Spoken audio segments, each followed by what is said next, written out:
Bismillahirrahmanirrahim. Assalamualaikum warahmatullahi wabarakatuh. Innal hamdalillah nahmaduhu wa nasta'inuhu wa nastaghfiruh wa na'udzu billahi min shururi anfusina wa sayyiati a'malina. May yahdihillahu fala mudilla lahu wa may yudlil fala hadiya lahu. Asyhadu an la ilaha illallah wahdahu la syarika lah wa asyhadu anna Muhammadan abduhu wa rasuluh alladzi la nabiyya wa la rasula ba'da. Allahumma fashalli wa sallim wa barik ala nabiyyikal karim nabiyyina Muhammadin sallallahu alaihi wasallam wa ala alihi wa ashabihi wa atba'ihi ajma'in. Amma ba'du, fa ya ibadallah, usi nafsi wa iyyakum bitaqwallah faqad fazal muttaqun fala tamutunna illa wa antum muslimun. Hadirin hadirat jemaah salat Isya, salat tarawih yang dimuliakan Allah. Waktu sepertinya begitu cepat berlalu. Kini kita telah berada di penghujung Ramadan, yang artinya tinggal beberapa hari lagi kita akan berpisah dengan Ramadan, dan Ramadan akan segera meninggalkan kita semua. Kalau kita perhatikan, masyarakat di sekeliling kita sudah mulai disibukkan dengan hiruk pikuk Lebaran. Kita lihat, meskipun ada himbauan dari pemerintah bagaimana memperhatikan protokol kesehatan, kita lihat di mal-mal, di pusat-pusat pembelanjaan sudah banyak sekali penuh sesak dengan orang yang berbelanja untuk menyambut hari raya. Pusat pembelanjaan, pasar-pasar penuh sesak. Jika demikian, gembitanya masyarakat kita berbahagia di penghujung Ramadan, tidak demikian halnya dengan para sahabat Nabi dan para salafus saleh. Justru semakin dekat dengan akhir Ramadan, kesedihan justru menggelayuti generasi terbaik itu. Tentu saja kalau tiba waktunya Lebaran, hari raya Idul Fitri, mereka juga bergembira. Sebab memang hari raya Idul Fitri adalah hari kemenangan, tentu mereka juga gembira. Namun kesedihan nampak sekali di raut muka mereka itu.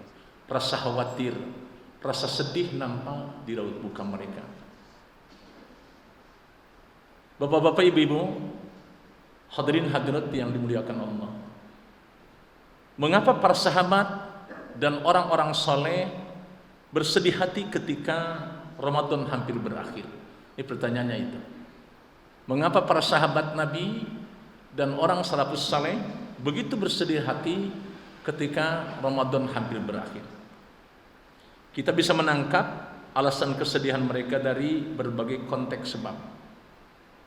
Dan sekaligus ini harus dijadikan bahan introspeksi diri, dijadikan untuk bermuhasabah untuk diri kita semua.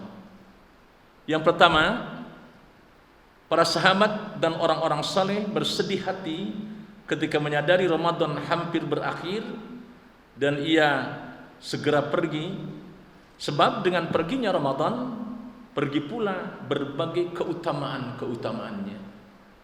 Bukankah pada bulan Ramadan, bulan yang paling berkah, yang mana pintu-pintu surga terbuka, pintu-pintu neraka tertutup? Bukankah pada bulan Ramadan setan-setan dibelenggu? Maka kemudian ibadah kita semua kaum muslimin berada dalam puncak kebaikan. Bukankah hanya di bulan Ramadan amalan sunnah diganjar menjadi seperti ibadah wajib, dan setiap kebajikan dilipat gandakan pahalanya oleh Allah tanpa batas? Bukankah itu hanya ada di Ramadan? Saudaraku semua, semua keutamaan itu tak akan ditemukan lagi kecuali hanya di bulan Ramadan. Kan nanti tahun depan kita bisa ketemu Ramadan lagi, insya Allah, mudah-mudahan. Tetapi kesedihan para sahabat dan salafus saleh itu tidak akan ada yang bisa menjamin apakah tahun depan kita akan ketemu lagi dengan Ramadan. Itu yang membuat para sahabat yang pertama mengapa begitu sedih ditinggal Ramadan. Sebab kedua, mengapa para sahabat dan orang-orang saleh begitu khawatir dan bersedih ketika menyadari Ramadan akan segera berakhir, adalah mengingat peringatan Rasulullah. Mengingat peringatan Rasulullah di mana Rasulullah pernah bersabda, ya, ba'uda man adraka Ramadan. Nah ini, ba'uda man adraka Ramadan falam yughfar lahu qultu amin. Yaitu begitu Rasulullah selesai berkhutbah Idul Fitri, begitu turun dari mimbar, Rasulullah amin 3 kali. Amin, amin, amin. Sahabat heran, kenapa Rasulullah sampai amin? Tidak ada yang berdoa, tidak ada hujan, tidak ada panas. Kalau Rasulullah berdoa sampai mengucapkan amin 3 kali. Maka langsung sahabat bertanya, wahai Rasulullah, tidak ada yang berdoa di antara kami, tapi engkau mengaminkan 3 kali. Ada apa wahai Rasulullah? Kamu tidak tahu? Tidak tahu wahai Rasulullah.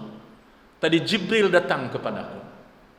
Jibril berkata kepadaku, wahai Muhammad, di akhir Idul Fitri ini aku akan berdoa kepada Allah, maukah engkau mengaminkannya? Kata Rasulullah, silakan Jibril. Yang pertama, jangan kau terima atau celakalah orang yang berkali-kali mendapatkan Ramadan. Berkali-kali sampai dengan detik ini, berapa kali kita menjumpai Ramadan, tetapi Masya Allah, akhlaknya tidak berubah, tetap aja begitu, sombong, arogan, berbohong, ghibah, apalagi kalau ada debu syirik di dalam hatinya. Jangan kau terima ibadah dan saumnya orang-orang yang seperti itu. Maka Rasul mengatakan qultu amin. Maka Rasulullah mengatakan amin.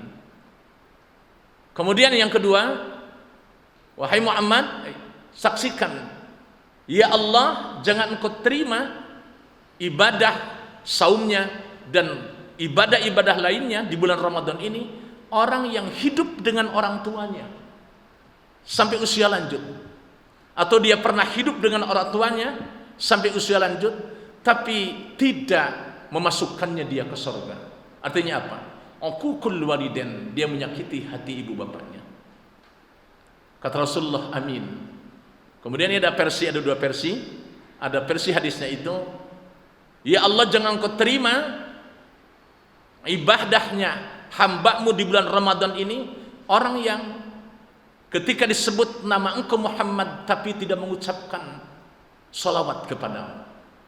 Yang kedua, versi kedua, jangan kau terima orang ibadahnya orang yang memutuskan silaturahim. Ada versi yang ketiga, jangan kau terima salat ibadahnya, puasanya di Ramadan itu orang yang seorang istri yang durhaka kepada suaminya. Kata Rasulullah amin. Bapak Ibu sekalian, andaikan yang berdoa itu malaikat Jibril, makhluk yang suci, kemudian diaminkan oleh Rasulullah, apa iya doanya meleset? Apa iya doanya tidak dikabulkan oleh Allah SWT? Maka celaka orang yang seperti itu sampai didoakan oleh malaikat, celaka orang-orang yang disebutkan tadi itu. Nah, masalahnya adalah apakah seseorang bisa menjamin bahwa dirinya mendapatkan ampunan itu? Apakah seorang dapat menjamin bahwa dirinya dapat ampunan itu, sementara jika tidak mendapat ampunan dari Allah maka celaka dia. Betapa hal yang tak dapat dipastikan ini menyentuh rasa khauf, rasa takut di hati para sahabat dan orang-orang soleh. Mereka takut sekiranya menjadi orang-orang yang celaka karena tidak mendapat ampunan dari Allah SWT. Maka Hadirin sekalian, mereka pun menangis sambil sujud di hadapan Allah. Tidak berhenti, bukan hanya selama Ramadan, pasca Ramadan ini mereka semua menangis sambil sujud kepada Allah sambil memanjatkan doa, Allahumma innaka afuwun tuhibbul afwa fa'fu anni. Ya Allah, Engkau adalah zat yang maha pemaaf, mencintai orang yang pemaaf, maka maafkan kami ya Allah. Kemudian juga terus disambung dengan doa sama-sama. Rabbana, silakan. Taqabbal minna salatana wa siyamana wa qiyamana wa jami'a ibadatina ya Allah ya arhamar rahimin. Itu sahabat 6 bulan sambil sujud kepada Allah supaya ibadah saum mereka itu, ibadah rangkaian ibadah di bulan Ramadan itu diterima oleh Allah. Dan 6 bulan ke depan mereka berdoa lagi supaya dipertemukan lagi dengan Ramadan. Itu yang kedua. Hadirin Bapak-bapak, Ibu-ibu, jemaah salat tarawih yang dimuliakan Allah. Nah, perbedaan atau tasawur atau paradigma atau persepsi dalam memandang akhir Ramadan, itulah yang kemudian membawa perbedaan sikap antara generasi sahabat dengan generasi kita umat di zaman modern ini. Jika sebagian masyarakat seperti yang saya kemukakan tadi sibuk dengan urusan duniawi dalam menyambut hari Idul Fitri, sedangkan para sahabat dan orang-orang saleh asik menyibukkan diri dengan apa? Dengan melakukan pendekatan semakin dekat di akhir Ramadan ini kepada Allah. Terus mendekat dan mendekat dengan Allah. Dengan melakukan banyak i'tikaf di masjid-masjid, tilawah Al-Quran, kemudian dia melakukan taubat kepada Allah di akhir Ramadan ini, bertaubat mohon ampun apabila selama Ramadan melakukan hal-hal yang tidak dibenarkan, melakukan dosa dan maksiat kepada Allah SWT di 10 hari terakhir. Maka bisa kita bayangkan Bapak Ibu sekalian, mungkin Pak Ali sering melakukan adat di akhir. Pernah saya sekali berada di Madinah di bulan Ramadan, berada di Madinah pernah 1 kali. Masya Allah, jalan-jalan sepi semuanya. Madinah seperti kota mati. Kenapa? Sebab seluruh kaum laki-lakinya beriktikaf di masjid. Sementara sebahagian besar dari kaum wanitanya pun mengikuti contoh dari Siti Aisyah. Istri Rasulullah juga sama beriktikaf di masjid. Bahkan sepeninggal Rasulullah meneruskan iktikaf itu di masjid-masjid. Masyaallah muslimin, jika ia sibuk di akhir Ramadan ini dengan menyiapkan masakan makanan jasmani, para sahabat dan para sahabat saleh sibuk memenuhi makanan rohaninya dengan mengencangkan ikat pinggangnya, bersungguh-sungguh dalam beribadah di 10 hari terakhir Ramadan ini. Kemudian selanjutnya, jika kita mengalokasikan dana banyak uang untuk membeli pakaian baru, gitu kan. Sementara para sahabat mengalokasikan dana waktu itu untuk melakukan ketakwaan kepada Allah, memakai pakaian takwa kepada Allah SWT, terutama di akhir Ramadan ini. Hadirin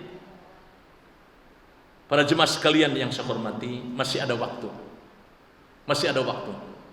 Bagi kita sebelum Ramadan pergi, masih ada kesempatan untuk mengubah persepsi tentang akhir Ramadan, ya kan? Maka beberapa hari ke depan bisa kita perbaiki. Pertama, umpamanya tilawahnya yang belum tuntas, silahkan tuntaskan. Silahkan dalami tilawah Al-Qur'annya. Kemudian sebelum akhir ini mungkin target tilawahnya masih ada waktu untuk mengejar ketinggalan kita, menjaga lisan kita dari perbuatan rafas, jidal, fusuk. Jangan sampai ada perkataan-perkataan bohong, apalagi sampai menggibah, sampai melakukan gunjing di akhir Ramadan ini. Kemudian selanjutnya, untuk sifat-sifat iri, dengki, hasud, apalagi takabur harus terkikis habis di hati kita ini, kalau tidak ingin dimasukkan ke golongan yang celaka. Kemudian terutama, yang paling utama, jangan sampai ada khurafat tahayyul syirik di dalam hati nurani kita semua. Demikian pula evaluasi ibadah lain yang selama berapa? 27 hari ini. Lalu kita perbanyak taubat kepada Allah, khususnya untuk 10 terakhir ini. Mudah-mudahan di sisa ini kita mendapatkan malam Lailatul Qadar. Amin. Kemudian yang kedua, lebih bersungguh-sungguh memanfaatkan Ramadan yang tinggal sedikit ini. Mungkin kita tak bisa beriktikaf sepenuh waktu seperti dilakukan oleh para sahabat dan orang-orang soleh. Namun jangan sampai kita kehilangan malam terakhir Ramadan ini, terutama di malam-malam ganjil, karena Rasulullah bersabda, "Taharru Lailatul Qadri fil autar minal arsil awakhir min Ramadan." Jagalah dengan hati-hati. Sekali lagi, jagalah dengan hati-hati Lailatul Qadar itu pada malam-malam ganjil di 10 hari terakhir Ramadan. Hadis riwayat Imam Bukhari. Juga Rasulullah mengamanatkan. Kenapa begitu mengamanatkan di hari terakhir Ramadan? Ini ada rahasianya. Ya.